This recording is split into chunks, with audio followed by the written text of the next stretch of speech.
Unless specifically indicated otherwise, the content expressed are my views only and not necessarily those of Life Pro Asset Management, LLC. The content presented is in no way an investment advice, solicitation, or an offer to sell securities or investment advisory services. The material is provided for general information and educational purposes based upon publicly available information from sources believed to be reliable. I cannot assure the accuracy or completeness of these materials. As such, the information in these materials may change at any time without notice. Reference to these discussions about IULs and annuities or fixed insurance products. Investments on fixed insurance products are different from investments in the stock market. Any guarantees provided by a fixed insurance product cannot be assumed to be guaranteed for any other investment.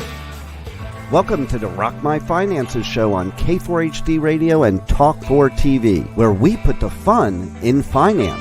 Join Powerhouse Jennifer Jose, CDFA, CMC, and Private Wealth Advisor, as she collaborates with you to create clarity, control, and confidence with your money, your way. It's not about the zeros, so what is it all about? Let's find out. Now here's your host and weekly friend, Jennifer Jose. We are back. I am so excited to bring you a fabulous show today. Hang on. So if you are a woman, you need to hear this. If you are a man loving a woman, you need to hear this. We actually have an amazing guest, Miss Dr.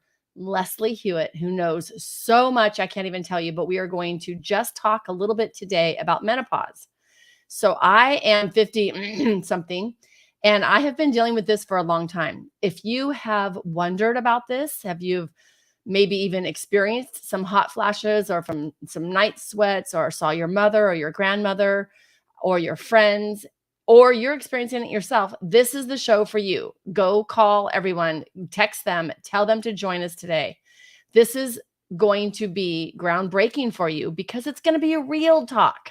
And this is what I love about my podcast, because it is real. It is real people talking about real issues going on throughout the day.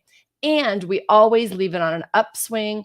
We're always positive, and you are going to get tips and tricks that you can put into your life today. In fact, if you stay till the end, you will actually have a free gift, of course.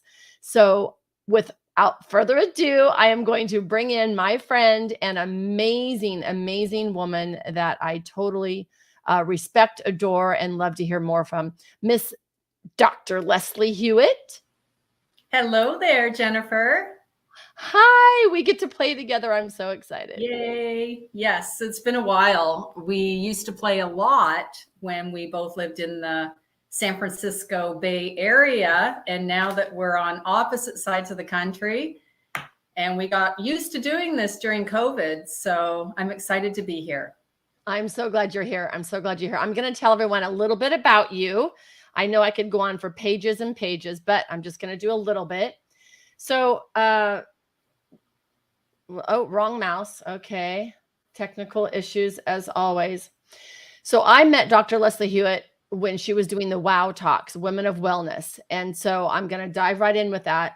She founded her clinic in San Francisco Bay Area, over 20 years of private practice with total patients every day. So you know what that's like if you know that. She sold her practice in 2018. She had the WOW Talks during that time, which is when I got to come to her office and actually join her on stages and be in the amazing audience, when I learned a lot from her as well. She launched successful conferences, at least 8 chapters for the Women in TED Talk format, which we did women speaking on everything. Like we talked about so much: aging, aging without meds, being able to balance a busy lifestyle, boomer brain power, depression, feminine leadership, nutrition, sex, and many other topics. I mean, we talked so much about just our daily lifestyle and how to do that with being an entrepreneur and being in business. I learned a lot from you. Is that we actually did a vision board workshop at your office, which I still have my vision board. Love, love, love it. She also, what I like about you, Leslie, is that you actually look at both views. You look at the holistic view, but then you also look at the medical view that we've all been grown up with, right? But you're also bringing in new ways to look at things, which is what I go to you for sure. This is really cool, y'all. She became the 4th female president of the California Chiropractic Association, founded in 1928. She served 2 terms as Madam President and went to Sacramento a ton, right? You were up there with all those amazing people and trying to get amazing healthcare for women and all of us in the capital and Washington, D.C. as well. Leslie, you're originally from Canada. I did not know that. Where you earned your undergraduate degree of psychology, focused on pre-med. Then you moved to San Francisco, where I met you, and have your doctorate in chiropractic. And now you are in Florida on the opposite side from me, and you're running Club Menopause. And of course, you're always serving on boards because you have so much education and experience that you can help so many people. So, first of all, I always ask everyone the same question. What did you spend money on in the last week or so that brought you joy? Oh my goodness. Well, let me just see. I'm actually a saver. I'm not a spender. However, I'll tell you the big news in the last week. I'm looking at buying a business. And so I'm holding on to my money right now because I like to invest my money into things that generate revenue. So I'm not so much about buying stuff. And I always like to share with people, would you rather have freedom or would you rather have stuff? So I am actually in the process of looking at a business to buy right now. That's exciting. That's exciting. And you brought up one of my favorite points.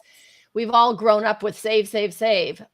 And with our lifestyle and our modern technology, it's hard to just save, save, save. So what I help my clients with, and I know you do as well, we save for a reason. We have a plan. We save for a goal. We have something to save for. So then it's so much easier than just being, I would say, restricted on not living your lifestyle today, but for a reason. So you're going to buy a business, which is going to bring you another stream of income, which brings you more freedom and, of course, joy. I know you're at the place in your life now that you're not going to buy a business that's not going to either make a difference, bring you joy, add to your life. Like, it's not just for the money. It's actually to bring you joy as well, right? Right.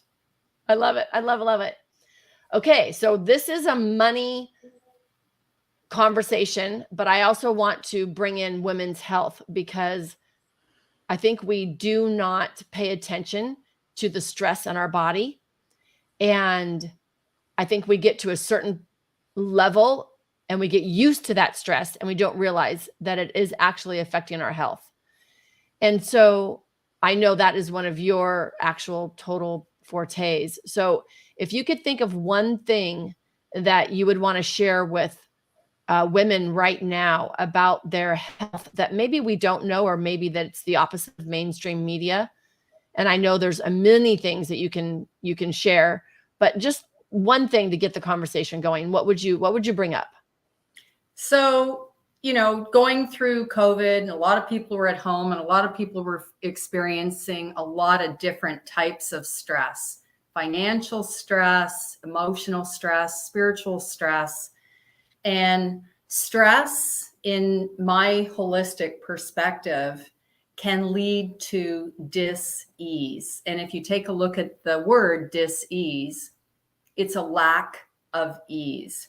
So in all things, even if it is finances or hanging out at home with the kids or whatever it is that you're doing, it's trying to relax around it all.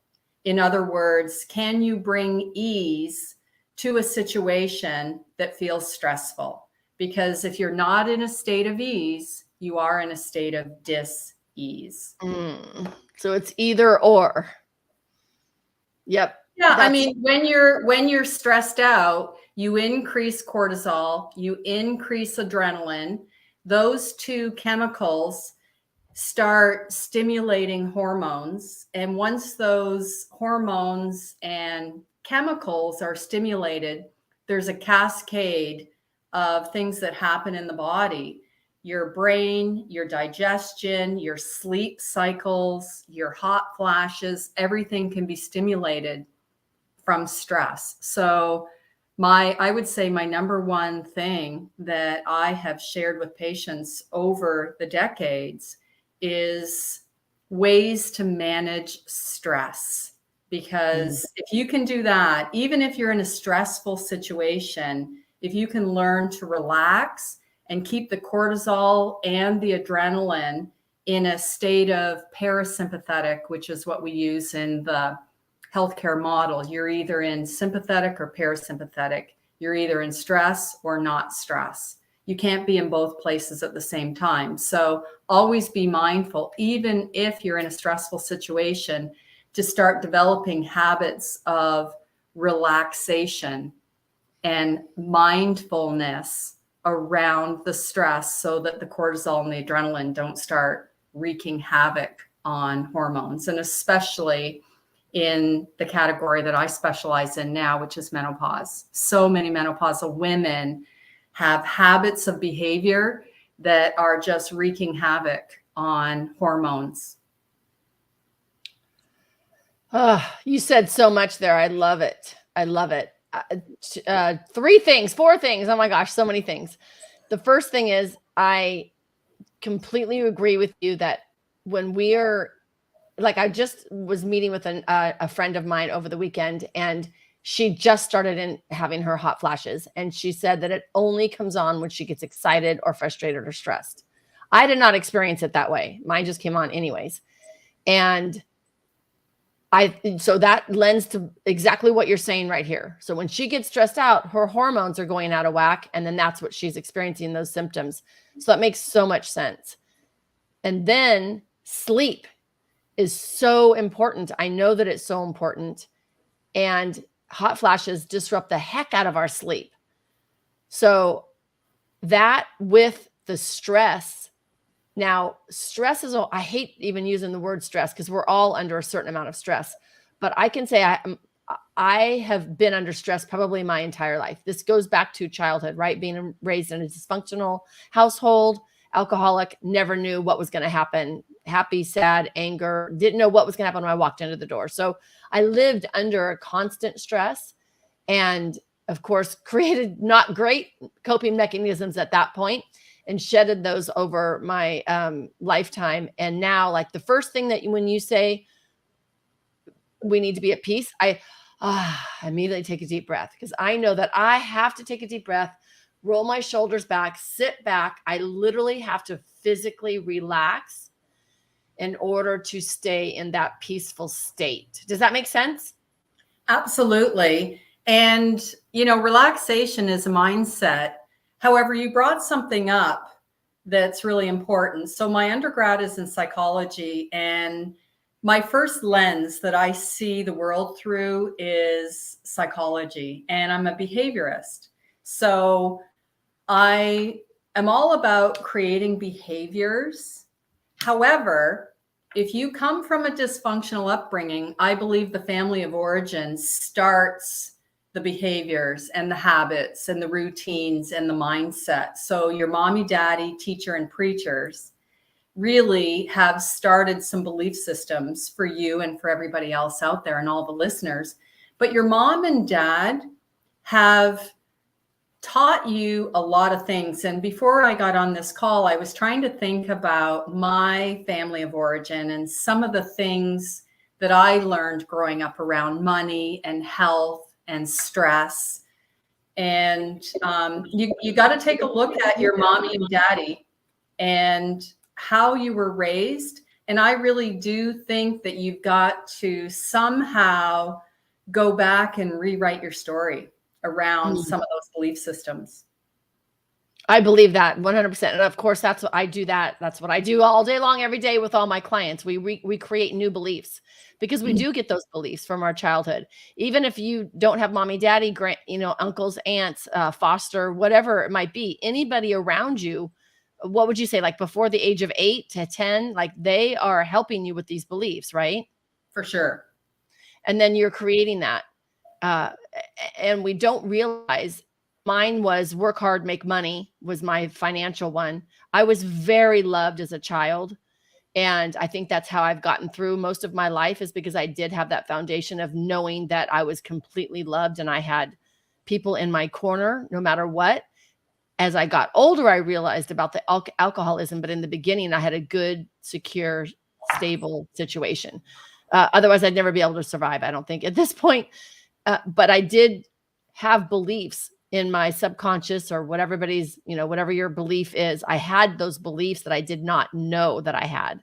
And like you said, it's time to look at those beliefs from your family of origin and see if that's who you are and that's what you want. Rewrite your mission statement. I have all my clients, household, single, with me and my cats, doesn't matter. We all have a mission statement in our household. And are those your beliefs or those handed down beliefs? My dad's biggest thing was integrity and honesty. I do keep that myself. So that is a belief that I'm keeping. Work hard, make money. Hell no. That when I calmed down and relaxed and took a breath, I doubled my income that year. So I totally believe in everything that you're saying. It's not about, that's why I always say it's not about the zeros. It's literally about how you feel. And if you're feeling stressed, you're going to create more opportunities for you to be stressed. If you're feeling at peace, you're going to create more opportunities to be at love and peace and joy. So I love that. That's what you're saying. So let's talk about that for growing up in your childhood. Tell me the overlining theme around money when you were growing up. Was it a peaceful topic, or was it a crazy topic, or was it even a topic? It was a topic, and it was in our household all the time. So I was raised in sort of a leave it to beaver upbringing. And a lot of people think, oh, how wonderful, Well, I remember my first memory of money was at the age of 4. I was in a grocery store with my mother. And the thought that came to my mind as a little 4-year-old was, there's trouble in paradise. Because I remember I was just as tall, that the conveyor belt was this high, and I could watch my cereal box go by. And I was motivated to go into the grocery store with my mother because I wanted to buy my own cereal. And I wanted the prize, because back in the era that I was growing up, all the cereal boxes had toys in them. And where there was trouble in paradise in my upbringing was my dad would sit out in the parking lot of the grocery store, and my mom would go into the grocery store with my dad's checkbook. And that was back in the 60s. And, both my parents were good people. They had integrity. They were hard workers. But I'm thinking, my mother is a very empowered woman. Why doesn't she have her own money? And in the 60s, women could not have a credit card. And a lot of people don't realize that Billie Jean King tennis match changed a lot for women and money and education and getting a scholarship in school. That was a really significant time in history for women. And when I was a little girl in the 60s, and I saw that my mom didn't only not have her own money, she didn't even sign her own name. She signed my dad's name in that checkbook. Now, I was a little girl, I couldn't read writing, but it was really, really clear to me that my mother didn't have her own money. And so that was my first reminder that money is a mindset. And there was a very, very distinct imprint that happened to me as a little girl. And through the years, I remember hearing my dad say, money doesn't grow on trees. Or if I would go ask for $5 for something, he'd say, what do you think I am, made of money? And I remember these things were all throughout my upbringing. Now, keep in mind, we would have been considered upper class at that time. Big, beautiful house. We had the in-ground pool in the backyard. We got bicycles and Christmas. And I mean, from the outside looking in, you would think that we have money and we're doing fantastic. However, even in the best case scenario, there was some negative, and I would say scarcity, money mindset principles being shared. And we always had money, but there was always this feeling that there could be shortages. Money doesn't grow on trees. Oh my God, where's it going to come from? So I became extremely fiscally conservative as a result. And like I said, I'm a saver more than I'm a spender. And it's because of that scarcity undertone that I grew up with. Now I've turned the mindset of saver into more of a positive thing, because now I realize that, yeah, it's good to save money and be debt free, which I am.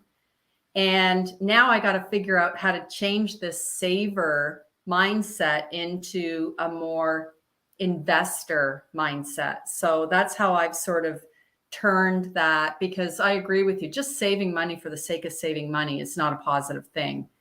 So that's my upbringing in a nutshell. And I have to constantly go in and rewrite the conversations around money for myself, even to this day. And I'm in my 50s and I still have to do some self-talk around money.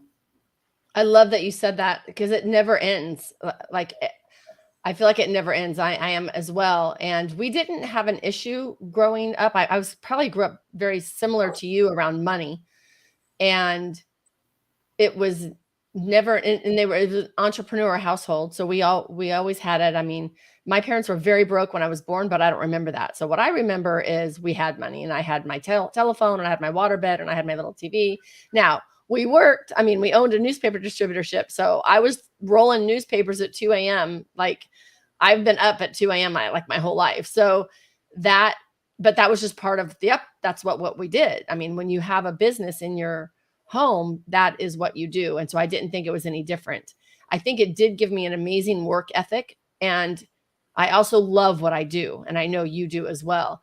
And so when we love what we do, it's not like work. However, we still need to take that break that I did not take in the very beginning, because I had to keep up with those boys, right? In finance, I was in that masculine era, and I had to keep up with them. And I had kids and responsibilities and animals and parents and lots of things to keep up with. And there's these single young men that have none of that could work me under the table easily, because they had no life. And I had to do it all in order to survive in the financial world, for sure.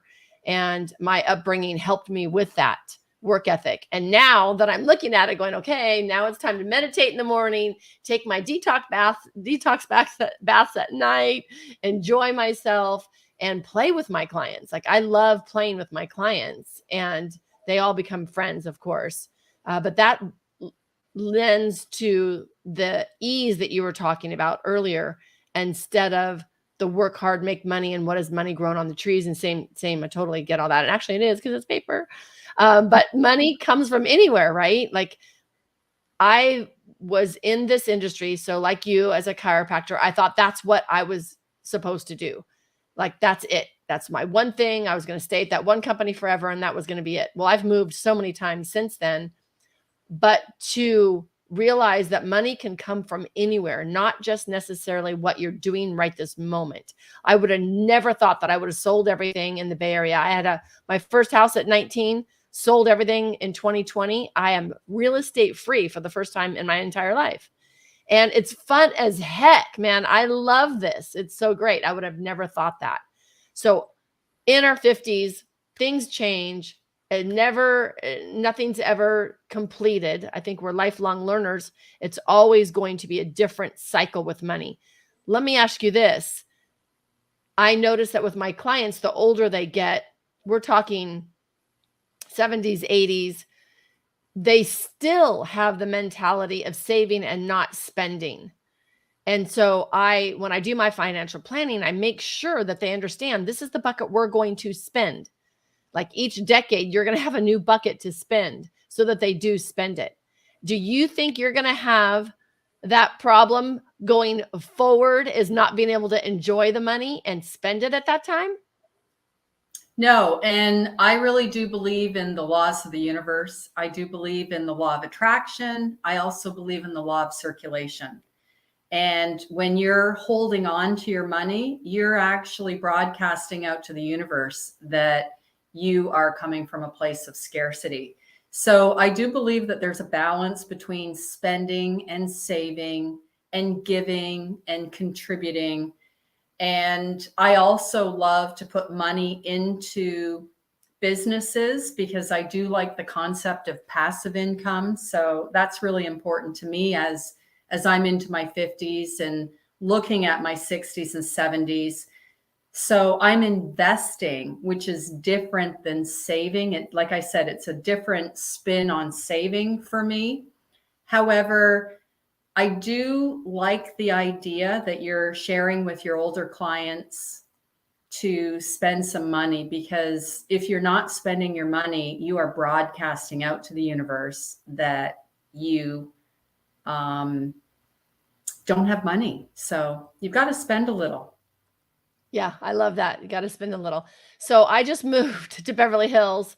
I've got that part down. So I just bought a water system, which I totally love, and it's the alkaline water. So I'm very excited. I bought a new couch, and one other big thing I can't remember I bought, and I'm like, oh my gosh, okay, that was a lot this month. And then of course, a client comes in. I had 2 new clients within like a couple days, and I took a picture. Here's the couch you just helped me buy. Thank you so much.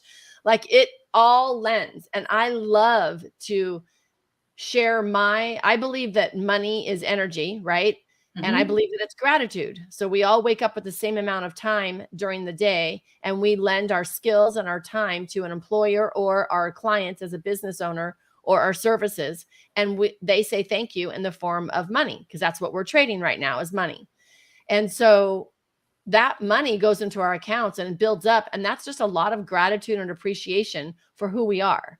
That's why I believe we also have a money ceiling. What do we think that we're worthy of?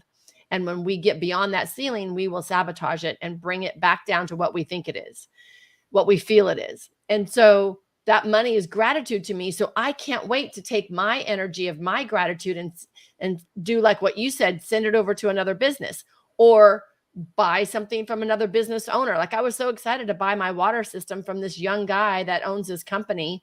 And he came over and shared everything with me. And I'm like, oh, here, I can't wait to give you money, because now you're going to go take that money and you're going to have your family and you're going to support your lifestyle.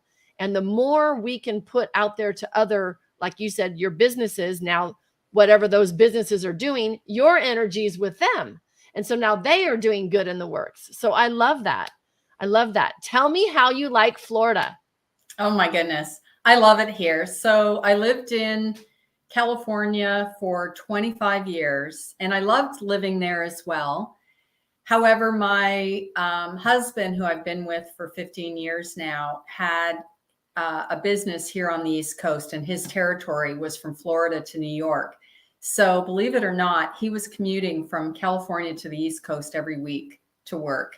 Yeah. And so I said, if we're going to move to the East Coast, it's got to be somewhere warm, because I just can't do the cold weather. And I'm originally from Canada, so I grew up with snow and cold weather and never enjoyed it. I just tolerated it. So I'm happy to be here in Florida. I love it here. I love the weather. And do I dare say I love the politics? It hasn't felt like COVID here, because everybody's outdoors, they're at the beach, they're swimming in their pools, they're walking around every single day. And so when I say politics, it doesn't matter what side of the aisle you're on.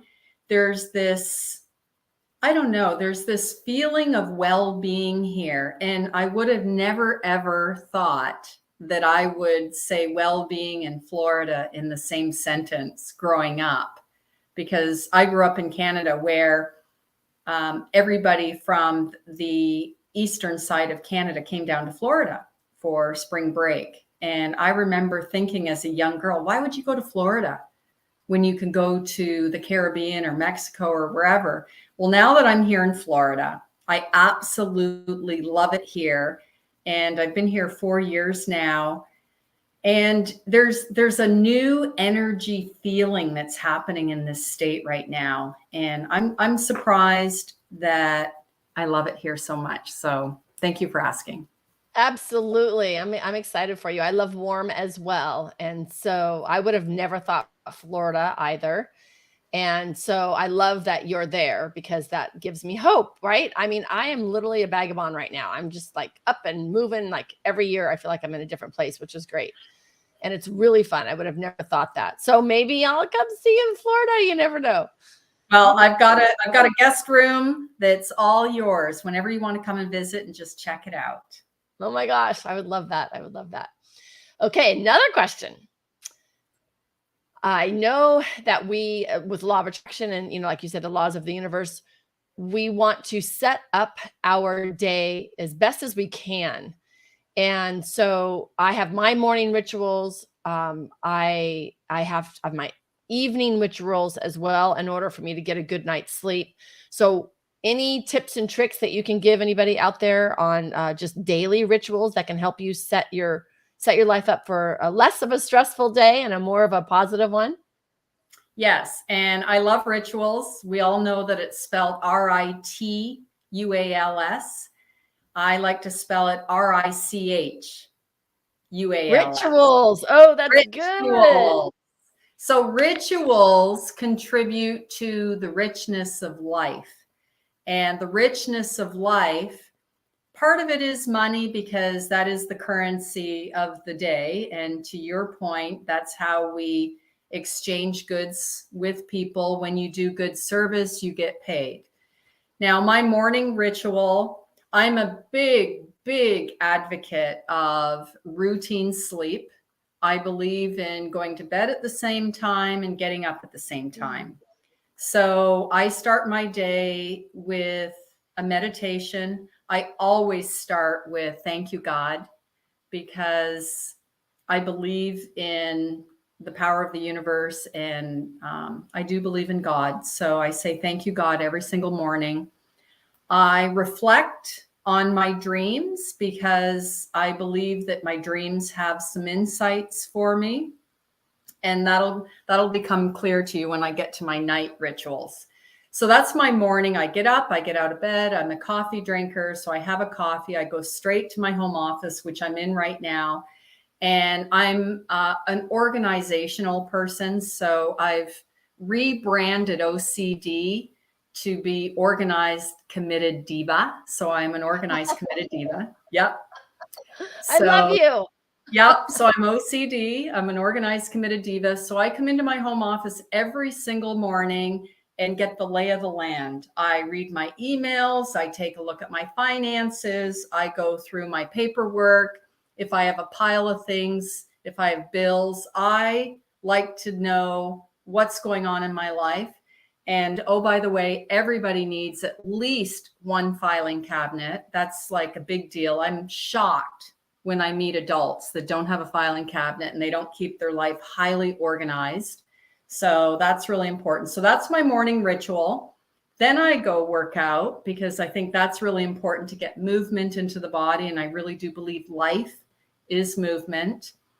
I eat 2 to 3 meals a day. I'm a light eater, which I do have some information, suggestions, and ideas for older women to think about when you're eating, just to help with some of the symptoms of menopause.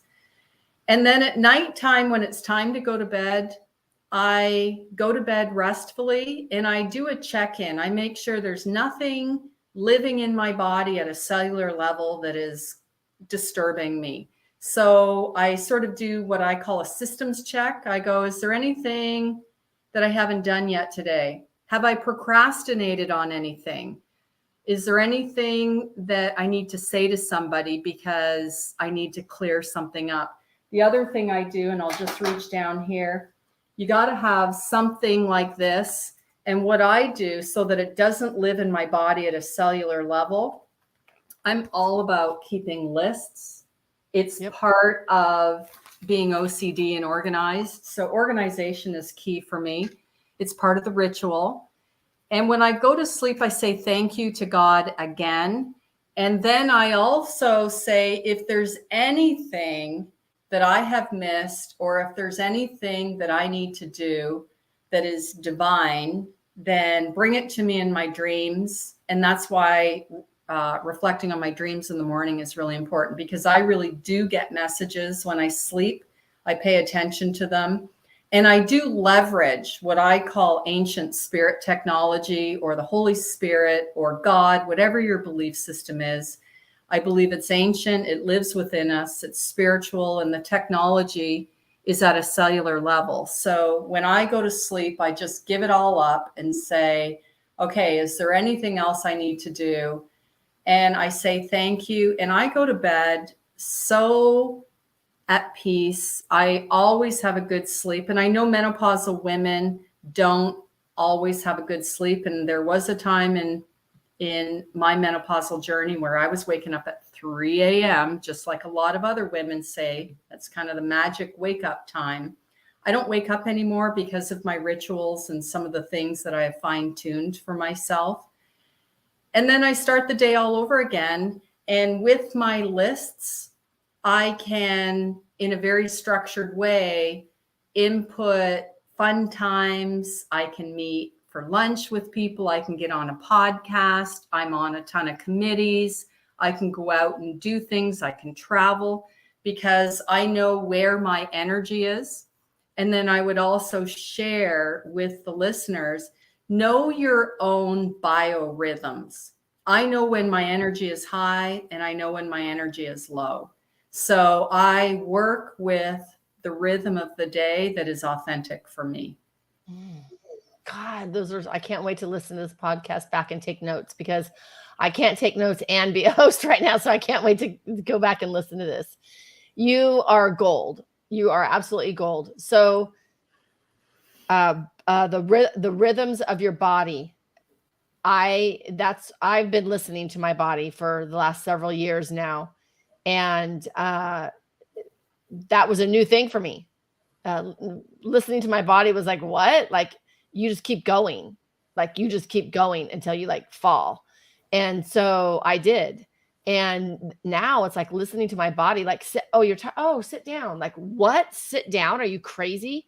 You can't sit, right? And single mom raising the kids and businesses and rentals and craziness. You couldn't maybe at that time, but putting that into your life is so important to be able to, it's okay to relax. In fact, one of my good friends I grew up with, she's like, so what are you doing? And I'm like, I'm actually, right now I'm actually watching The Crown. And she's like, no, you're not. What else are you doing? I'm like, oh, well, yeah, I'm doing my nails and I'm looking at my emails. And she's like, yeah, you are never just sitting down doing one thing. And that's just kind of me, like you said, OCD, but I enjoy being busy. Now I'm still relaxing, still enjoying my life, as long as I put the F word in it. And I love the F word, my favorite word, but it's fun. But how are you feeling? So pay attention to your body and I love your words. You're authentic. You are being authentic to your body and what it feels. That's so good. I can't wait to go back and take notes. Question. You said another term that I've never heard before is, what'd you say? It's like the routine bedtime. Now, I've not heard the word routine, like the same time every day. I've never heard that. So that's a great point. Tell me more about that. And do you do that on the weekends as well? I do. Now, when I was younger, I was not the CEO of my life, and a very good chiropractic friend of mine shared that with me. CEO is Chief Energy Officer. Oh, and when I was younger, I was not the good CEO of my life. I didn't know how to manage my energy. You know, I'd be up late. I'd go to parties. I'd stay up late, try and get up early. You know, prior to being a chiropractor, I was in corporate America for 10 years doing finance, of all things, which, by the way, I grew up in a very financial family. So I love managing money and I'm very good at it, I think. I love managing numbers, but I was not a good manager of energy. And now that I'm an older woman, sleep is my highest ranking word, and it'll outrank fitness, food, fun, family. It outranks everything, because if I'm sleep deprived, I'm not making really good choices. So I actually schedule my sleep, and I like to get to bed early and I like to get up early. So I don't stay up late anymore like I used to. And sleep is really important. And I've actually balanced out my hormones and my weight and my stress using sleep as my number one, I was going to say weapon, but I don't like using that. About regulator. Regulator. I try to avoid those aggressive words in my language. That's one of the other things I'm trying to do, which I'm also a huge advocate of managing your words wisely, because they dictate and determine a lot for you. So yes, it's a good regulator. And I would share with anybody that is struggling with sleep, you've got to come up with routine around your sleep. And before you go to bed, you don't want to be doing active things or watching aggressive shows or doing things that make you feel negative or angry. So I really dial the lights down in my house before I know I'm going to bed. I manage my food before I go to bed. And sleep is such a high-ranking word. I can't emphasize how important sleep is. And for anybody that's struggling with sleep, there's some great resources and some great books out there. And just a little side note, I would avoid sleep medications.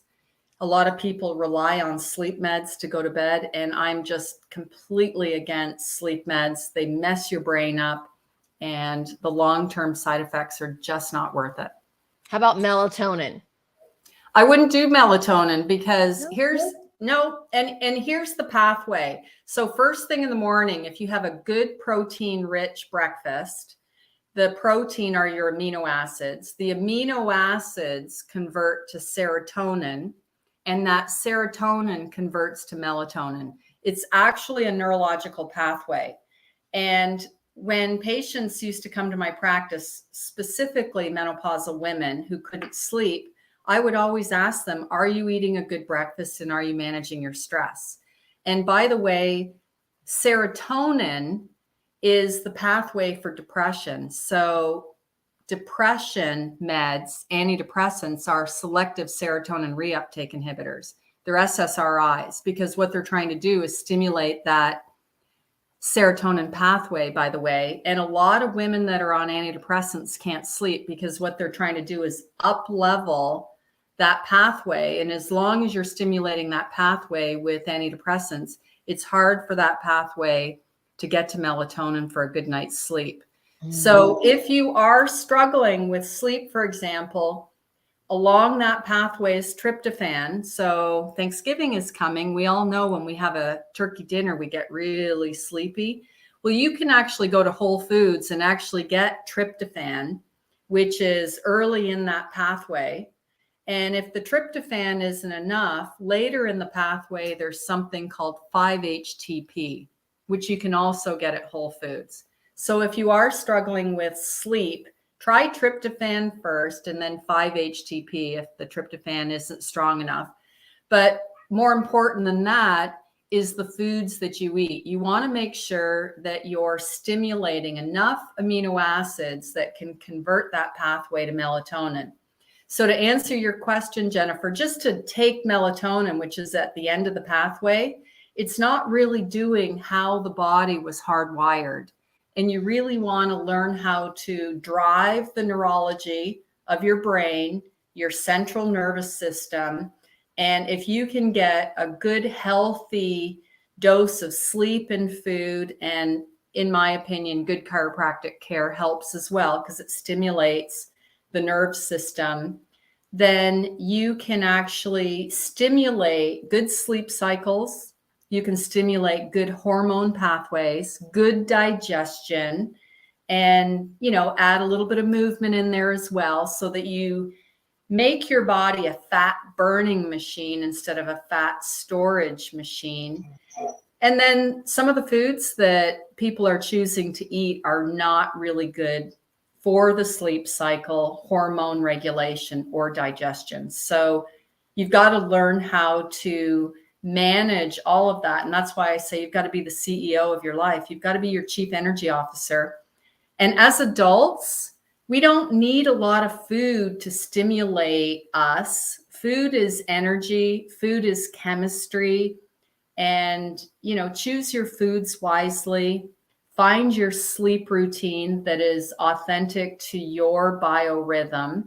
Like I said, I like to get to bed early and get up early. And then through the day, I know when my energy is high and when my energy is low. So I know low energy tasks to do and high energy tasks to do. And I've figured out how to put different tasks in different places in my schedule as well.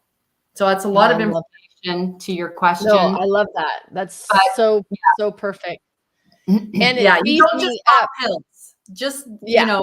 that's the bottom line to all this. You don't want to just think that popping pills and even vitamin supplementation. I mean, yes, we do need some depending on your body, but don't think that popping pills are going to solve the problem for anything. You've really got to take a look at some lifestyle habits. I love that. And this tees me up because we are all, I mean, I can't wait to listen to this back and just take a ton of notes. And you're right. Like you started from, I'm talking about sleep, and you're starting from what are you having for breakfast? Like it's not just a one and done. It's a whole lifestyle. So we want to learn more from you, which tees me up to your amazing gift. Tell us about the Club Menopause. We have 4 minutes left. So okay, great. I'll make it quick. So you've got to go to my website. It's clubmenopause.com. It's really easy, Club Menopause. And there's the link there to my intentions workshop. And what you're going to get, it's free. So go ahead and take advantage and invite all your friends and family to do it. The intentions workshop is going to help you to get ready for your rituals of life. And it's going to help you to be the CEO of your life. I recommend you do it now because there's a lot of exercises in there. And I recommend that you do it every 90 days so that you can set intentions. You can investigate some bad habits that you have and mindset. And you're going to go into your body at a cellular level and just kind of unravel some things that have been holding you back and sabotaging you from your best life. I love it. I love it. This is so perfect for a lot of our listeners and myself as well. So I just want to say thank you so much. I know that you could be off in your fairyland in Florida with your beautiful, gorgeous husband on the beach that I always see all your pictures and have an amazing life. And you literally could never even do anything else and you'd have a completely fulfilling, amazing life. So I want to thank you for keep it going because I still need to learn from you. I still want to learn more, getting into our 60s, into our 70s. We're all going to have new things and it is different. I feel like every 10 years, my body's different. My mind's different. My priorities are different. And I just really want to say thank you so much for being in my life and being in a lot of women's lives. And you're helping everyone stay healthy, happy, and free. Like it is free. And when you mentioned, I'm going to totally flip back to my first marriage, I had to take his checkbook. Yep, I had to take his checkbook and I had to get permission from him at the bank to do anything. And I was like, are you kidding me? Yeah, granted, it was a small town, but still. So I am right with you. We need to fight for women's rights. We need to fight for our health. We need to fight to know our own bodies because what we hear out in the media and what we read and it's not accurate for ourselves. Money-wise, health-wise, menopause-wise, none of it. It's not unique to you. So learn your body, be the chief energy officer of your body and your own CEO as well of your finances, and hook up with our beautiful Dr. Leslie Hewitt and keep coming back to Rock My Finances. Tell me how this was for you today. What was your biggest takeaway from our amazing podcast? Well, you are a reminder, Jennifer, how I love doing business with women. I know that as a woman, you've gone through your ups and downs in life, as have I. And you bring all that to everything that you do, including this podcast. You're personable, you're intimate, and I just love hanging out with sisters that just bring it, and you're just so real. So it's been an absolute delight hanging out with you. Thank you so much, my dear. And I can't wait to hang out with you and your Club Menopause. Really excited about that. So we'll all see you around. Come back next week, every Thursday, 1:00 live. We're on Facebook. We're on YouTube. Check out our podcasts on every platform. and share Dr. Leslie's info in this amazing Club Menopause. Thank you all so much. Thank you, Dr. Leslie. We appreciate you joining us today, and don't forget to subscribe to the Rock My Finances YouTube channel for more engagement and bonus content. Tell me, what is your money story? Let's find out with Jennifer, 4 p.m. Eastern, 1 p.m. Pacific, every Thursday right here on K4HD Radio and Talk4 TV. It's not about the zeros, it's about the F word, feelings. Feelings Jennifer can't wait to explore with you next week. Until then, let's all say, I rock my